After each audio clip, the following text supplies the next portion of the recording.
and welcome to the Tao of Our Understanding Recovery Podcast. In this podcast, we discuss mystical works of literature and how they relate to recovery. We hope you enjoy today's podcast episode. Hello, this is Buddy C. Welcome to the Tao of Our Understanding Recovery Podcast. Today we have Marla and Amy.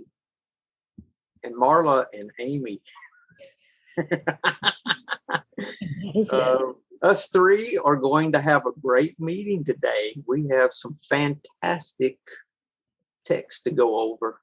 I think it's very good, very good. So, any announcements, Marla, we need to make? I do want to mention our Fourth Dimensioners meeting, still 9 p.m. Eastern every evening, with a speaker on Saturday. If you come on Sunday night, you'll get to hear Amy chair. Amy chairs, and you'll see her as Ackworth Amy at the meeting, and she chairs on Sunday night. So we always have good meetings and lots of good recovery at the Fourth Dimensioners. ZoomAAmeetings.com will get you there. Try to be a minute early. We still, some nights, still hit 100. So make sure and get a spot, get there a little early. We also do a meeting after the meeting. If you're new to recovery, we can get you in contact with some phone numbers and a temporary sponsor and that kind of thing to help you out, to help you get started too. So the need to win. Marla, will you read this for us? This is anyone new to the podcast.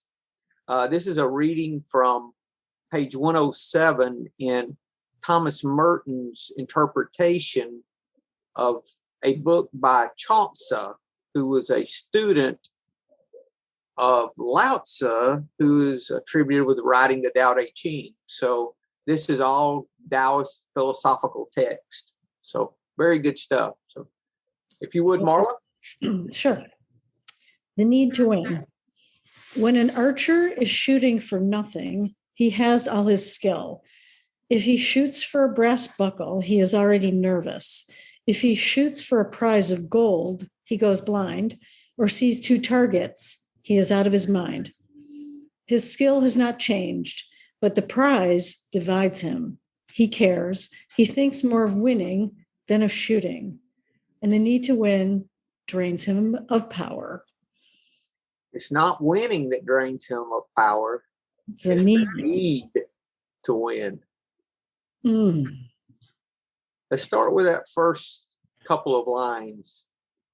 When an archer is shooting for nothing, he has all his skill. I was thinking about what? Please interpret. I shooting for nothing. I was thinking about no expectations, not vested in any outcome. Oh, I see what you mean. I was looking at it differently. Like this is the other way. He's shooting for nothing, meaning what he's shooting for is like a materialistic thing. But it's the opposite. Never mind. That's what I'm thinking. That he has all of his. In other words, he uses all of his skill. And then the more valuable the thing he's shooting for, the more nervous he gets and the less skill he can show. Because he shoots for a brass buckle, he is already nervous. He shoots for a prize of gold, he goes blind. Or sees two targets, he's out of his mind because he wants the gold. He's probably like, which one do I go for? Oh my God, I just need to shoot both of them at one time. I don't know what to do. Shut one eye, right? Yeah, exactly. Like when we used to drive home. Like we used to drive, right? Yeah. You guys did that too?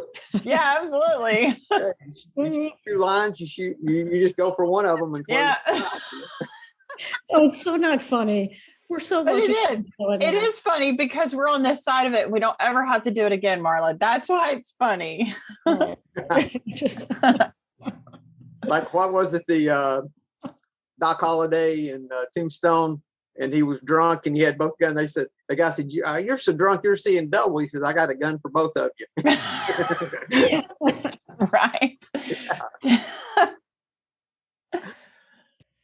So I think when an archer is shooting for nothing, he has all his skill. The pressure's off. He's relaxed. It is what it is. I've experienced some synchronicity with this story this week. Me too. Do share. Really? Me too. Well, you want yours? You go first. You got your book first. Okay, my Monday night book study, we're reading Uchiyama's Opening the Hand of Thought. It's a Zen study group. And there's a line here about meditation as compared to an archer. And it says, we must always aim at doing zazen, which is doing meditation, without being concerned with perceiving the mark as having been hit. So we aim, but we're not concerned with whether we hit the mark or not. Now, this was Monday, and we talked about this in the meeting and all of that. Then Tuesday, I met with Sensei. I meet with him at least once a month, and we were talking about meditation, and he did the exact same quote, but from another teacher, and he's never quoted that quote to me before. He says, like an archer, he talks about, I said, we just talked about that last night, but a different teacher, not the same. He's not reading the book. It's a whole nother quote for the same thing. Then Wednesday, I get the story. I haven't read the story yet. Then Wednesday, I get the story out, and it's this. I'm like, Oh, there's something here. something there. Yeah. Yeah. Ooh. Amy, you've got. Yeah, absolutely. So, first thing, I'll go ahead and put this out there. I have been on a tremendous journey for the past several months, a weight loss lifestyle recovery journey. And just recently, I've seemed to hit a plateau, and I'm focusing on the last few pounds that I have not lost, whereas I'm not being grateful for the enormous amount that I have lost. And I know that before the last couple of weeks, when I didn't have that silly number in mind, when I didn't have really a destination, say, that things were going well and I was dropping weight and I wasn't stressed. I was just at ease about the whole thing. And then as soon as I started focusing on an end result, I stopped losing. So then within the last 3 days, when I've tried to stop focusing on that end number, all of a sudden, a 1/10 of a pound, another 1/10 of a pound is coming off again. So it's absolutely what this story is. Another one, because I have two as well. Love is letting go of fear. I'm reading this with a sponsee, and we did our reading last night. And it said this was after. So that part, the weight loss thing, was before I read this story. I'd read it and then anyway, really paid attention to it after the fact. Anyway, this says, I learned that when I was totally absorbed in what I might get, I was immobilized with fear and to help to no one. But when I was totally absorbed in giving, I felt no fear. By letting go of the past, by putting my full attention into giving in the now, I forget about fear and can see things differently. Then it says, a shift in perception can reverse our way of thinking. It helps when you put the cart in front of the horse. I find that when personal guidance has established the goal, the cart, all I need to do is keep that goal firmly in my mind, and the means, the horse, will take care of itself. Most of us expend so much energy in trying to find the means that we lose sight of the goal. So it's not exactly the same thing, but it absolutely is the same thing. Mm-hmm. Maybe it's said a little backwards, but just with more language. Yeah, more words, right? When my son was small, he was second grade. I took him out west on a trip in the Jeep Wrangler. We did trips, started doing trips every year after this first one.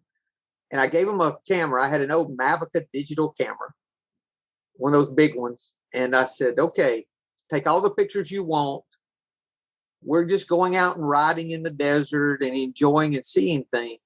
There's nowhere to be. The trip itself is the vacation, not where we're going. It's the journey. We have no destination.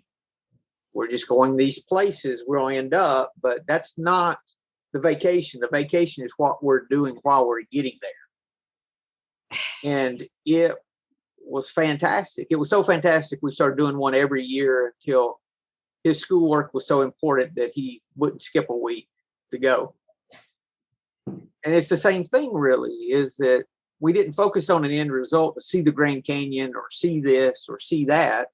It was what was going on every day that was important. We would, stop and do this and do that, whatever, and it's that letting go of expectations that made it work. Similar to what you're talking about. You were enjoying the journey of losing the weight without the goals there that were really important goals to you. But when you stop focusing on them, then you were able to, it was able to start manifesting again. Absolutely. Not only, I have to add this too, because I've never had a desire to be a runner at all. Jogging or running just has no appeal to me whatsoever. But all of a sudden, yesterday, when I was on my fast-paced walk through the neighborhood, I thought, what if I jogged the cul-de-sacs? Never before had I ever had that desire or even thought that it was possible. Mm-hmm. Guess what? I jogged the cul-de-sacs effortlessly. Can I just share my yoga experience? Sure. Which is the same thing. In I hate to say, in Western yoga, how you look in a yoga pose is the most important thing. People model yoga poses. There's Yoga Journal with models on the cover. That's not what it's about. We don't care what you look like in a pose. The point of it is building your body, your internal body up to a point where it's effortless, where the breath is just flowing effortless through the alignment of the body, the perfect alignment of the body. And there is no attachment to how I look in the pose. It's how I feel in it and how it makes me feel after. So it's kind of very much along the same kind of non-attachment to the outcome, because you can get very, people can get, their egos can get very inflated if somebody tells them, you're really good at yoga. There's no such thing really as being really good at it. It's a practice, it's just a practice. And when they've done that, they've lost it. Exactly. It's very much a practice about, connecting with your higher power. It's very much about that. Do you think that's because that the attachment is people are so attached with other people's ideals of what should and shouldn't be, or what we should or shouldn't look like? Absolutely. Yeah. I mean, there was the brand Lululemon. There was a big controversy because he didn't want the first guy who owned it. He didn't want to make pants for plus sized women. He said our pants are only made for skinny women, basically, is what he said. That's what our culture is about. Anyways, he was fired. But that's what our culture is about. And, if you look at, pictures of people in yoga poses, you don't really see any overweight yoga people that are overweight. They're all wearing tight, matching things. I practice in a t-shirt and shorts, but that's neither here nor there. It's just practicing non-attachment is really the goal of it. even that's interesting that you just said you practice in a t-shirt and shorts. Because for me, the perception, and if I were to start trying to do yoga now, I don't know what it would look like, but as far as like, but I can tell you that I would need to have the look. I wouldn't need to. I would want to have the look on the outside, because my perception is if I look the part on the outside, right? I know it's backwards. If I look good on the outside, I might match on the inside. Exactly. I went to a freaking painting class one night with some friends and thought I needed to wear a Bob Ross t-shirt and a beret and like a smock. And like, I looked the freaking part because I was going to go paint like Bob Ross. Now, God, I hope not. I hope you never do. I even said happy trees. I need to paint some happy trees, right? Because of the perception, exactly what I was just talking about with you and should, could, whatever, because I think a certain, like you can do this if you look like Bob Ross, you can paint happy trees. So I needed to look like Bob Ross so I could paint happy trees. I get that. When if I had just, the painting wasn't bad. I'm going to tell you right now, it was an okay painting. But maybe because that's how I have some artistic stuff down in there, not because I look like Bob Ross, right? But it's just an interesting concept how it can be applied to everything, right? Like the prize, this prize of gold was, I need to look the part. I need a happy tree painting when I get done, not enjoy the experience of painting as I paint. That's pretty, that's a lot to put on yourself. That's a lot to think about. And to think you need to think like that, I guess, is, I think it's cool that my thinking is evolving into that. Maybe not that I feel like I have to think like that, but like that I did think like that. I don't know if this makes any sense, that I did think like that, look the part, be the part. Now it's shifting to be the part, then the look the part will come after. Yeah. See, that's total evolution. It doesn't matter. Oh, right. At that point, it's irrelevant. That's moving from that having to doing to being that we always talk about, Now, this next stanza gives us some of his disturbances, some ways that we can see when we're starting to get off kilter.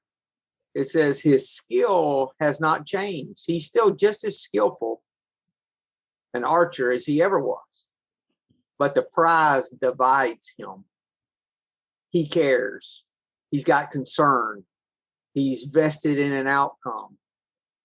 So he's no longer thinking about the journey. He's no longer thinking about his archery. He's no longer using his form as he would normally. He's thinking about the prize. It says he thinks more of winning than of shooting. Yes. All right. So the Olympics are happening. I'm thinking these athletes, although I'm sure love what they do, they're going for the gold.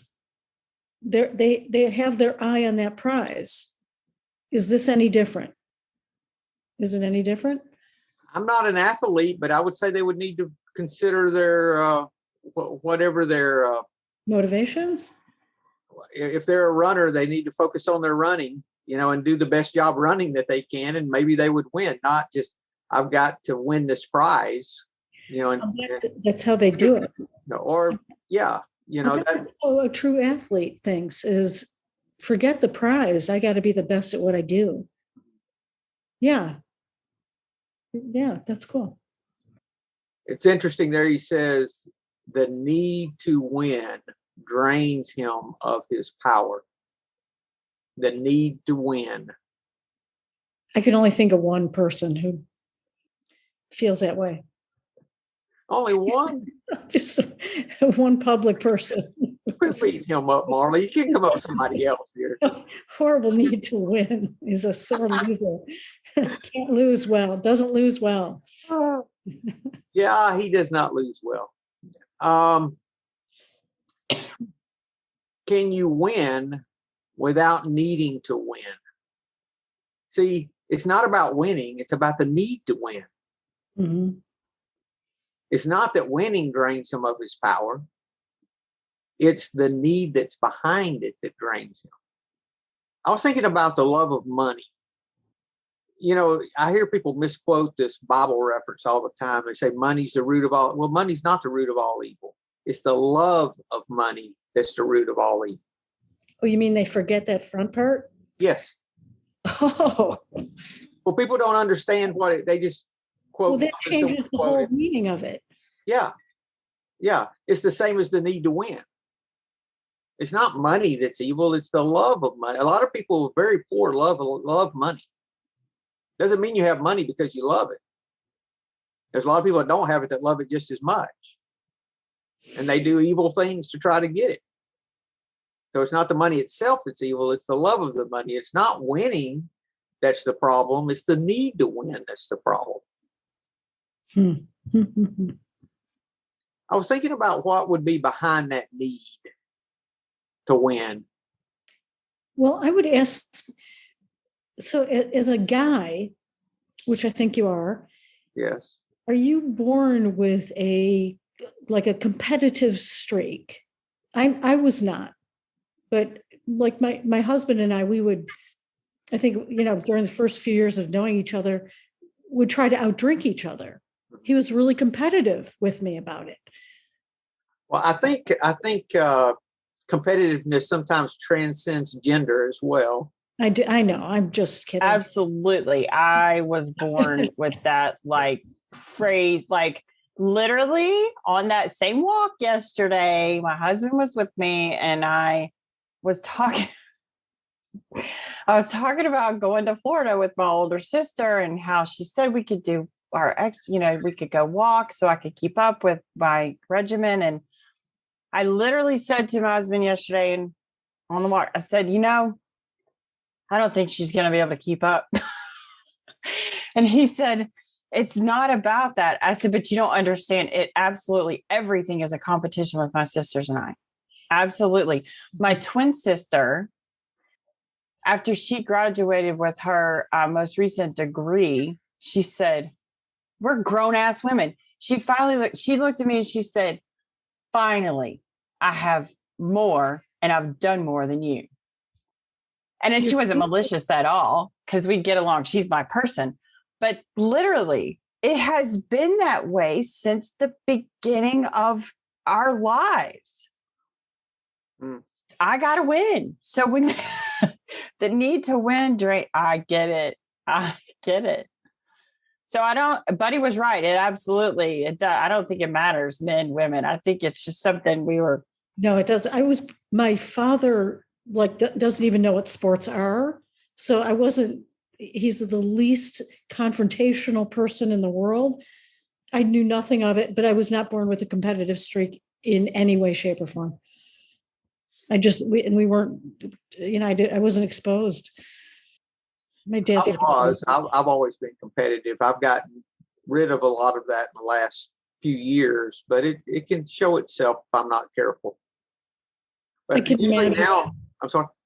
I can imagine, especially in business, I can do better than you. I can sell more houses than you. Or I treat it now like thoughts. Just because I think something doesn't mean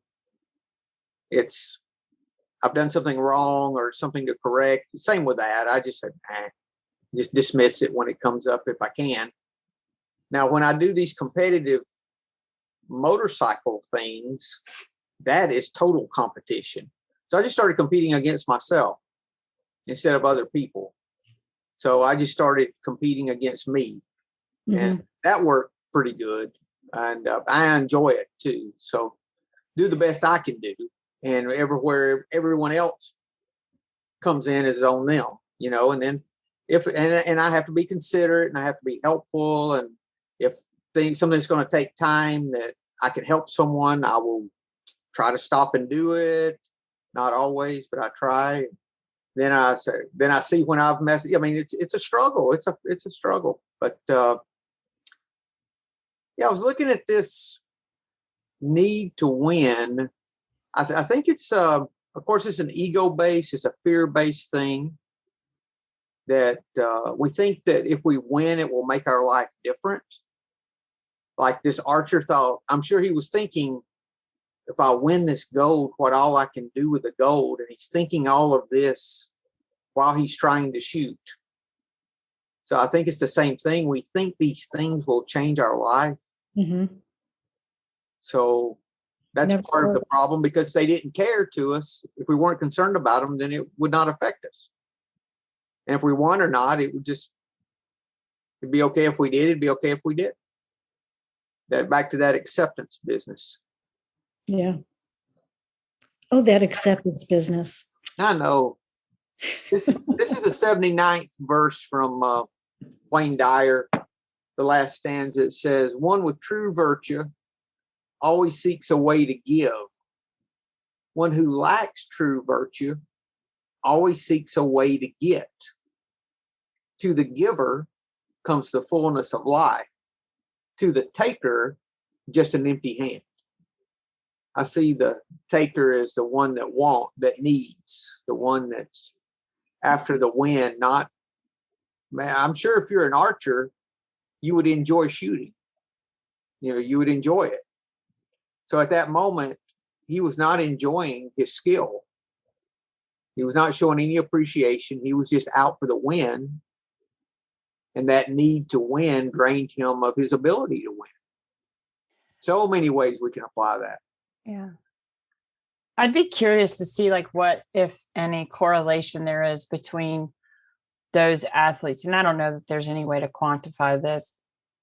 The athletes or anyone in a competitive sport or situation that are consumed with winning and only the gold, right? How many of those end up injured or because they're distracted by the ends and not the love of the game or whatever. It's got to make a difference. Yeah. I think some, and I'm just thinking about the NFL, some players are in it for the jackpot, not the game. It's a way out. It's also a way out of maybe a sucky way of life. Just play football, to want to just. I was thinking about, too, how this relates to recovery and how in anything, it goes back to that, I heard in recovery a lot, what I compromise to keep, I'm going to lose. I never heard that, but it makes sense. Yeah, that fits with this, because if your goal is this need to win would actually cause you to lose. It wouldn't cause you to win, because the need to win causes you to compromise in some way. If it's compromising in the form, if you're talking about the archery, because he was compromising, he had to be, or he would have shot as true as he always did. So what that made me just think of was, if we're told in recovery to just one day at a time, right? And when, especially early in recovery, if one thinks about not drinking for the rest of my life, that's so overwhelming and that's a lot, and who can do that, and that's too hard. Oh, I need to have a drink because that's too much. I can't. That's why just bring it back to right here, right now. Just don't drink right here, right now. You got that always help. Rest will take care of itself. Yep. Just like it'll always be right here, right now. It always helped to remind myself of that. Is like, okay, so I can't drink tomorrow, and boo-hoo. I'm just not going to drink today. Don't think about the future of it. We had a guy in our meeting the other night that's been in and out, and he was talking about something. I can't remember exactly. I know Amy was there. So he was talking about he was going to get a chip, and I told him it wasn't important, and it come across like I was saying something negative. And I said, what's important is what you're doing today, and just keep doing what you're doing today every day, and that's not going to make any difference. And I think he got it. I think he got what I was trying to say.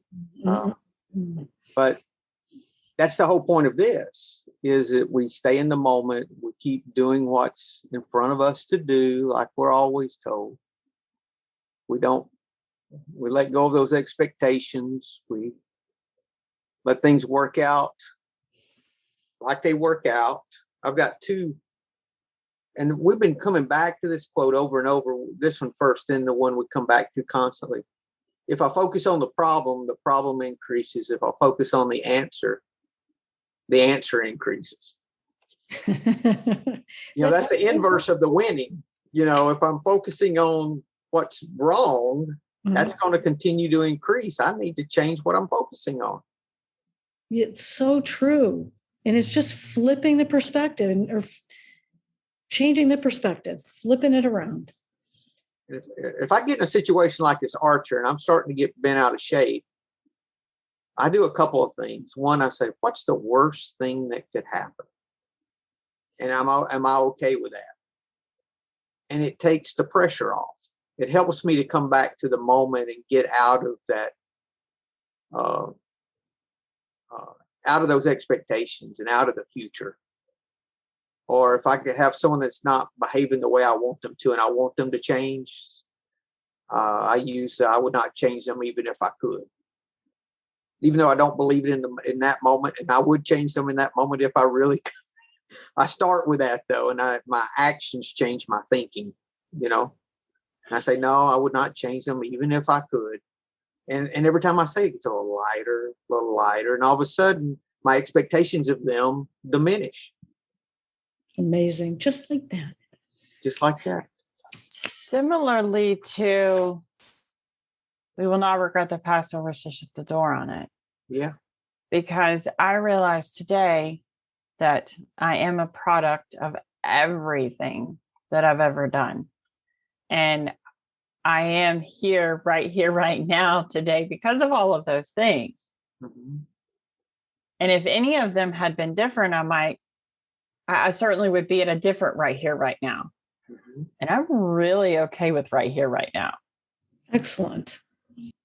So do you know this because you're feeling like moments of happiness or lengths of period of time of happiness, contentment, fulfillment? Is that what you think, how you feel it? Yeah, I think so, Marlon. I'm not sitting here focused on what I need to get or what I need to do, or I'm a failure in life because I haven't done this, or this. Like I don't obsess over those things. Mm-hmm. Yeah. I mean, the committee still has fun times, some days, and then I just kind of entertain them for a little while and then kick them out. Yeah. Or just acknowledge their existence. Like, okay, those voices in my head, you haven't said anything in a while. I'll let you talk for a few minutes, then you're going to shut up because you don't know what you're talking about, whatever. I mean, I know that sounds like I'm absolutely batshit crazy, but I smile at them, Amy. Yeah. Smile at the thoughts. Yeah. Smile. Yeah. Yeah. And that sounds even more batshit crazy. Right. You just don't need to get absorbed in it. Yeah. That's part of the aiming, and not part of that whole analogy with the Zen with the aiming is that you have the thought is the arrow, and you just let the thought go instead of trying to point it somewhere. So you're not worried that you don't follow the thought through down the rabbit hole. Down the path. You don't care because the thought comes up, and all of a sudden, instead of you following that thought all the way through to the target, because the thought has an end, and the thought's the beginning, and so it never ends well, does it? The end of the thought, it's always me. Yeah. You piece of shit, And then you just let it go. I had one more AA quote. This is the next page on 420. I do whatever's in front of me to be done. I'll leave the results up to him. However it turns out, that's God's will for me. That's really acceptance for me. I have to, I can't control. Once I let go, there's nothing I can do. I can't control those things. And me sitting there trying to figure out how it's going to end up.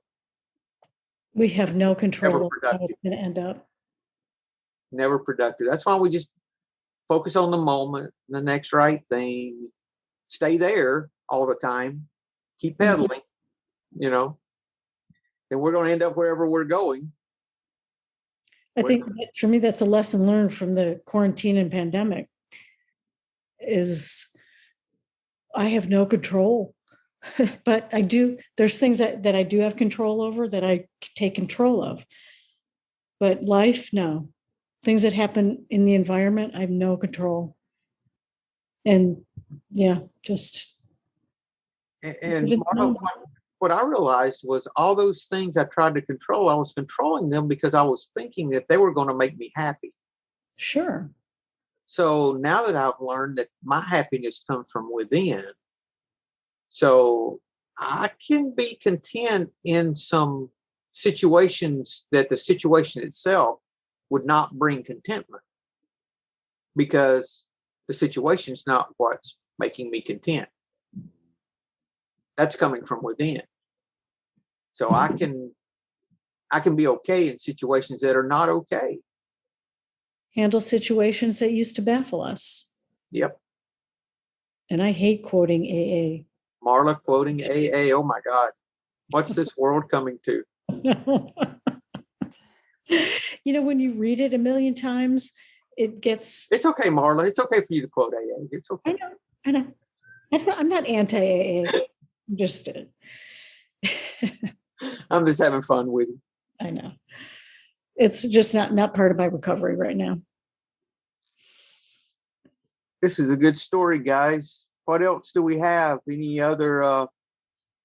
It's the most natural thing to shoot without thinking. Like giving your unsolicited opinion. Or I mean, like if you're shooting the arrow, you just point and shoot at the target. You're not thinking about it. You're just with time it just becomes, muscle memory. The same with us just doing the next right thing without thinking about it. We just do it. We learn just to do it. Well, that was like, go ahead. I think we also unlearning the habit of drinking and drugging. You get into an unhabit of it so that it's not the first thing you think about. I know it's not a word. No, but I like it. Unhabit. Because that's exactly what I was thinking of. I was thinking like how many days was I on the alcoholic pilot or pill pilot or just go drink, go pop pills, go just do it. And without even thinking about it, right? Not even being conscious of the fact that I was drinking again, that I was popping pills again, that I was doing whatever again. Here I am again, and I had to muscle memory, unmuscle memory. It doesn't sound as good as unhabit myself, but quite literally, I was just thinking about not archery, but target practice or going to the gun range.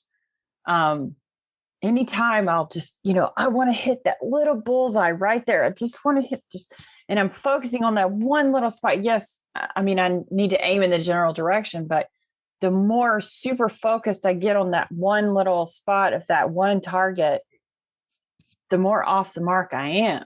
When I just shoot. When you don't breathe.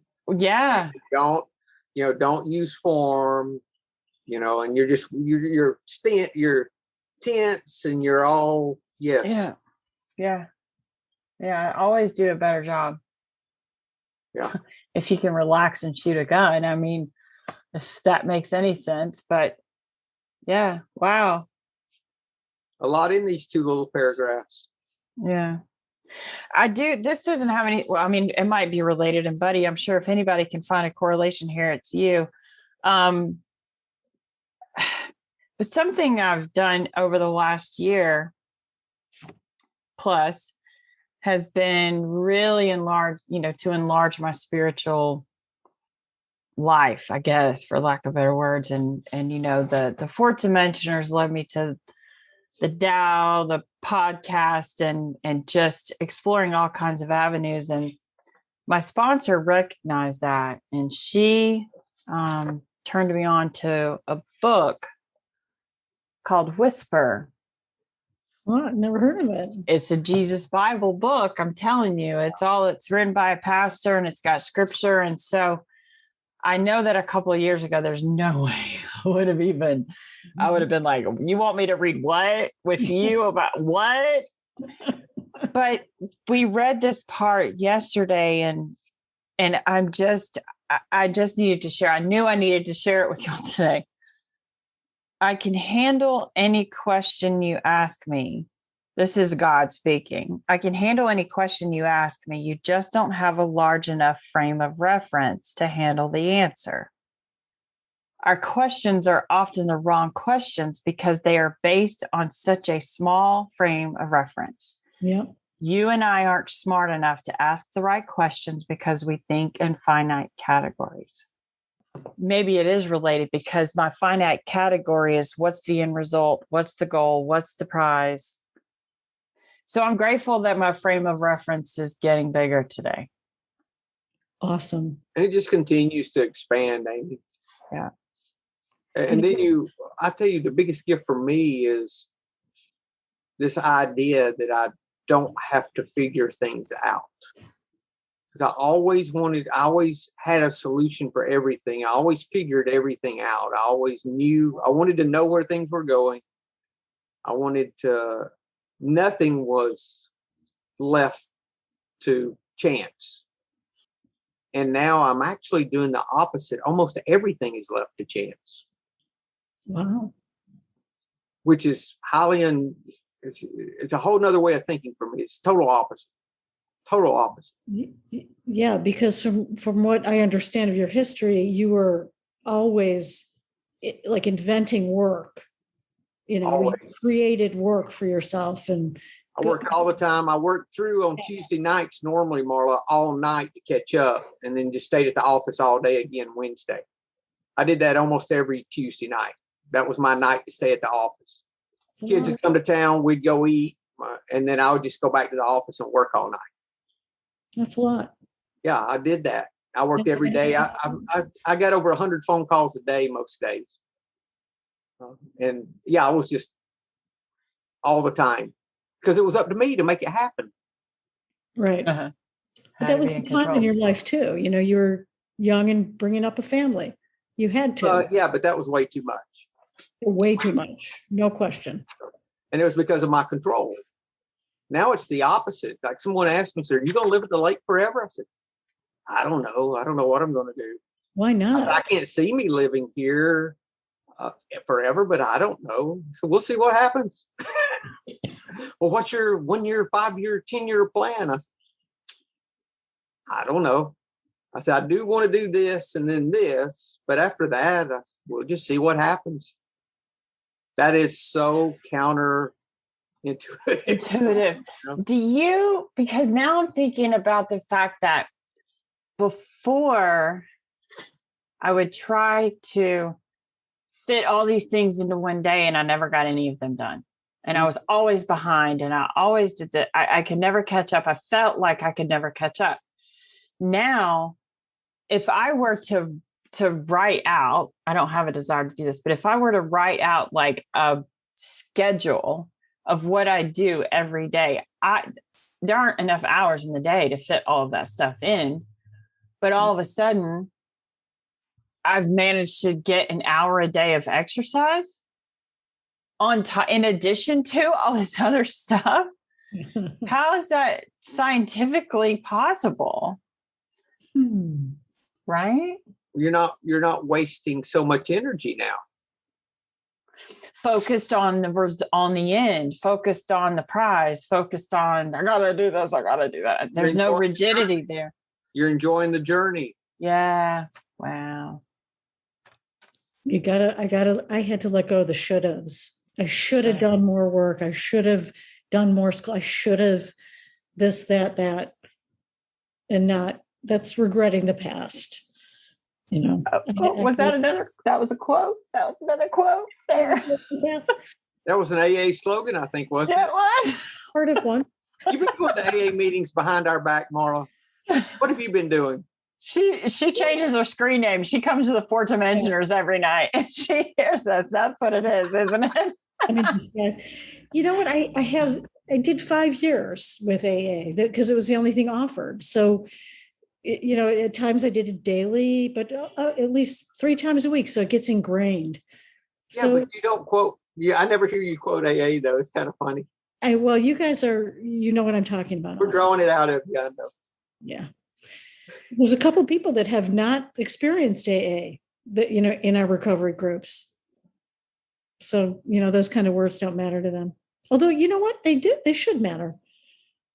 So you'll just sound really just genius if you just let some of that stuff fly, Marla. That's what you should do. You should just casually say some of it and they're going to be like, whoa, Marla, she's really got it going on. Amy, Ancient wisdom. Amy, you ever get any new sponsees and you start quoting, they go, wow, you're so smart. How did you come up with all of that? Yeah. And then I have to tell them, yeah, it's not me. Especially if I hear him try to say, she said, I'm like, wait. But then it's like, do I really need to tell him it's not me? Yeah. I definitely tell them if they misquote it, right? Yeah, no, you can't. No, that's not how I said it. Am I right? No, I tell them that no, you're not going to hear an original idea from me. Someone has every idea I have, I've parroted from someone else. Yeah. And then I also tell them, I say, listen, I said, you're going to be disappointed in me in some way. I said, I'm going to disappoint you. I'm going to do something wrong that you feel is wrong. Just get ready. It's going to happen. Mm-hmm. I'm not perfect. Yeah. Yeah. That's, sponsees are funny. Yeah. Wow. This was perfect timing today. Of course it was. Of course it was perfect timing for me today. It's always everything we need to hear. Mm-hmm. Everything is as it is. It's our perception that makes it look as if it's not. Good stuff, guys. Anything else before we close? Y'all good? Yeah. Okay, guys. Well, then we'll see you next week. Bye. Hello, this is Buddy C. I wanted to make you aware of several recovery-related resources that I've posted in the episode description. These resources include a list of recovery podcasts, a free sober meditation app, daily recovery email, shared Google recovery calendars. Hope you put some of these resources to use and have a great week. Thank you for listening to the Tao of Our Understanding Recovery Podcast. If you enjoyed this episode, please share it with your friends in recovery.